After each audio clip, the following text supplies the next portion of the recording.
Ibrahim Cabdullaahi Salaad oo ka mid ah ganacsatada Jubbaland ayaa maalgashi ku sameeyay wax soo saarka dhinaca beeraha. Beertiisa oo 10 hektar ah oo uu ku leeyahay duleedka waqooyi ee deegaanka Buulaguduud ayaa waxa uu ku maalgeliyay lacag gaaraysa $15,000.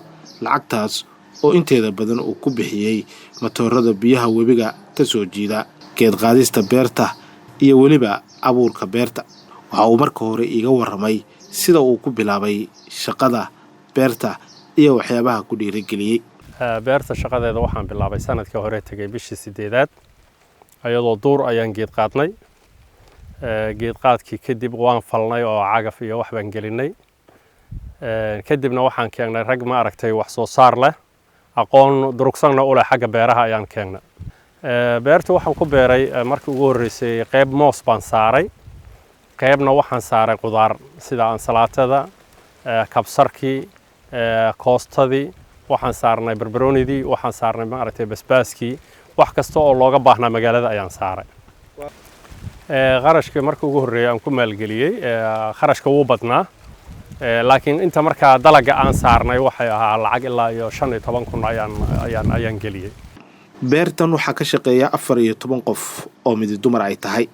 waxa ay soo saaraan waxa loo qaybiyaa 2 qaybood, 50% waxa leh maalgashadaha beerta, halka 50 kalena ay leeyihiin shaqaalaha ka shaqeeya beerta. alxamdulillah 2 fasal ayaan hadda ka goonay. mar fasal waxaan goosanay basal, rabalaankii ayuu noogu soo hagaagay isagoo qaali ah. haddana yaanyo ayaan maaragtay saarnay iyo kabsarkii iyo koostadii iyo suuq fiican baan helnay alxamdulillah waa ilaahay mahadi. ayadoo gosh iyo meelihii kale aan waxba qudaar ka imaanaynaan suuqa ku soo toosnay. marka lacagtii waxaan ku dhihi karaa waan helnay inteeda badan. hadda waxa nagaga dhiman ma jiro oo beerta ku jiro. wixii hadda yaala beerta waa faa'iido. hadduu qalab ahaan lahaa oo motor ahaan lahaa, hadday tuubooyin ahaan lahaayeen, haddii mooska noo taagan uu ahaan lahaa, waxaasoo dhan waa faa'iido. hadda maanta alxamdulillah ilaahay ugu mahad celinayna. Ibrahim Cabdullaahi Salaad oo sheegay in muddo sanad ah uu ka shaqaynayay beertan ayaa marka waxa uu qabaa in xoogga la saaro wax soo saarka dhinaca beeraha, hoosna loo dhigo juhdiga iyo waliba enerjiga badan ee lagu bixinayo dhinaca arrimaha siyaasadda, loona baahan yahay in loo soo jeesto wax soo saarka beeraha.